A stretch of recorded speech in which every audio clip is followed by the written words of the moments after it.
Since West Ham's relegation, there's been huge speculation about the future of Daniel Kretinsky and what role he intends to play at the club moving forward.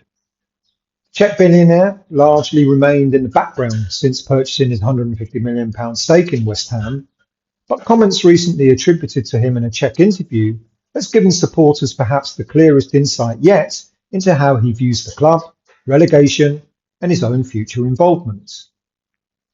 And while the headlines focus on his commitment to staying, I actually think the most revealing part of the interview is what it tells us about the balance of power inside West Ham and what might happen next.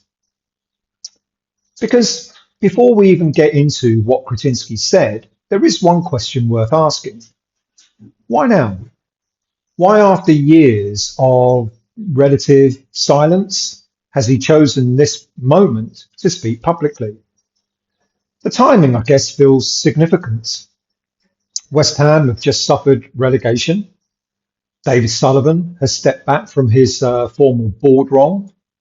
And there's talk about Jack Sullivan being expected or is part of representing his family's interests at board level, although this is being highly disputed and conflicting stories are circulating. Now, I've never suggested that Jack Sullivan will take full control in place of his father on the board, but my understanding is he's part of the board and involved, or has been involved, in the search for a director of football.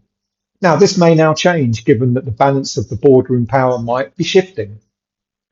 But supporters have been questioning for quite some time about the club's direction, its finances, its leadership, and so on.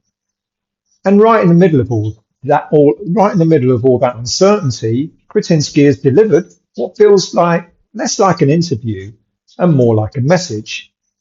Perhaps a message to supporters, a message to fellow shareholders, and certainly a message to those currently responsible for shaping West Ham's future, David Sullivan. Now let's start with the most important thing he said.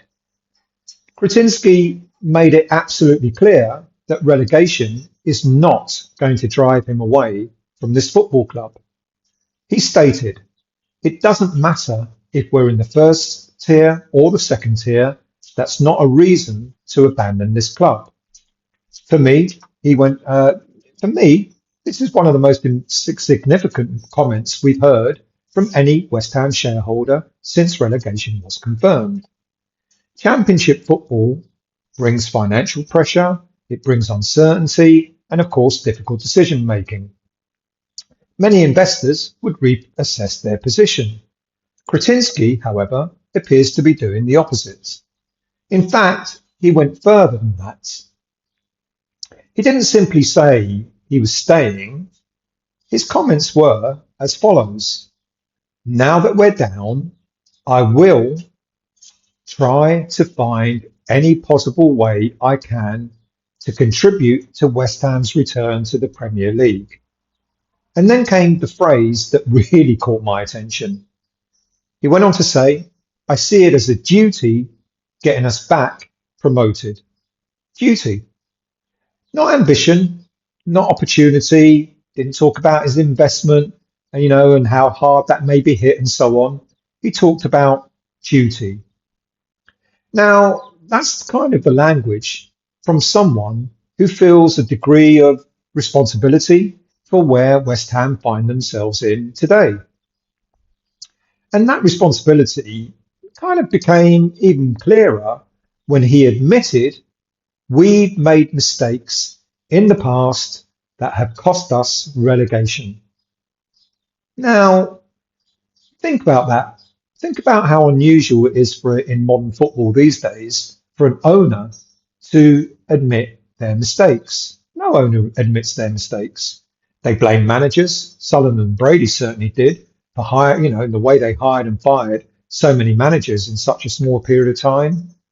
Owners blame players. Managers blame players for failures. You've only got to look at the way we buy players for big money, only to discard them for even less after a season or so, sometimes even less than a season.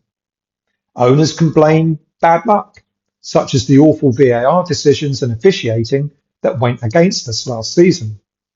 But Kretinsky did none of those things. He said we, not they, not the management, not Nuno, not the footballing department or anything else. He said we as a collective.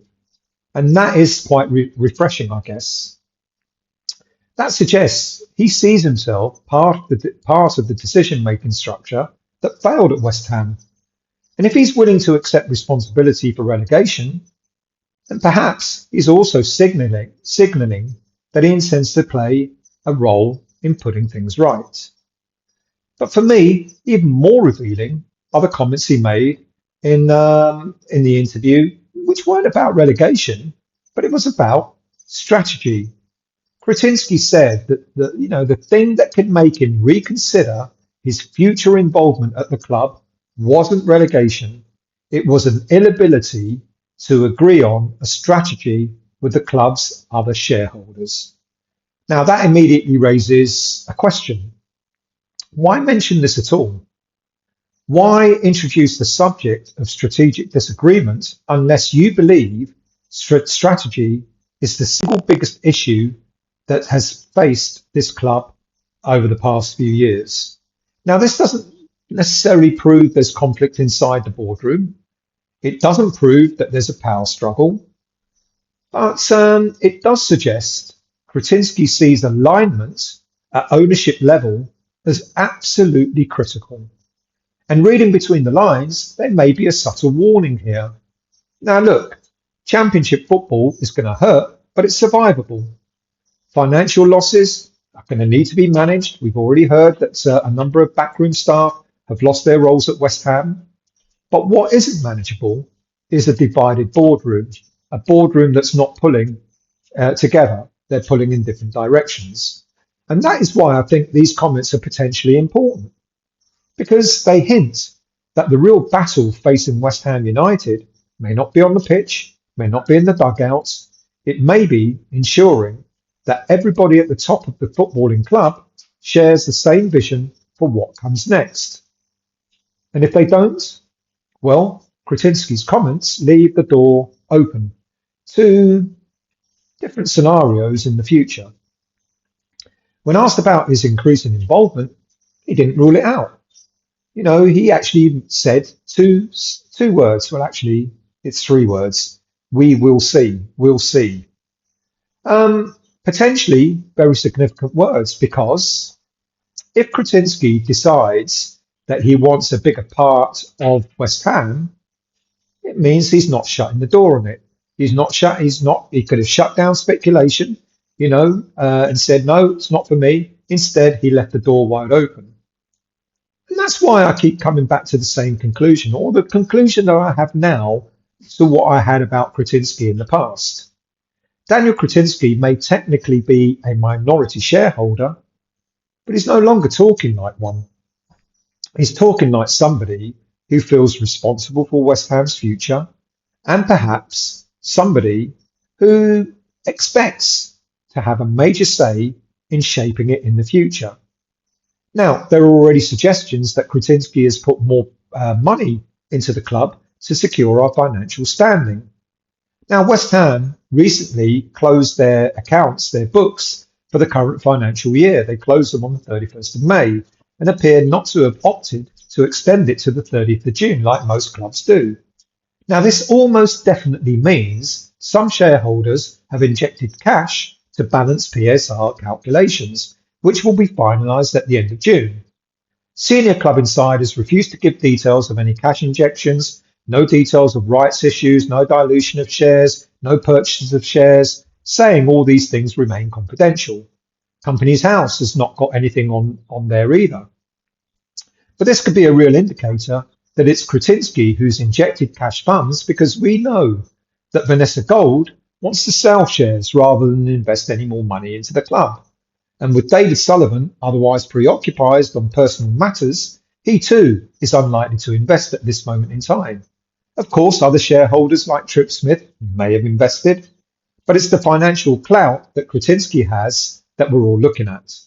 Now, shareholders are allowed to inject up to £90 million, but we don't know whether 90 million has been invested or not. This injection of cash will help West Ham avoid breaching last period of PSR in the Premier League, because if we did that, it could mean point sanctions in the Championship. So this suggests that some movement on finances has already been made.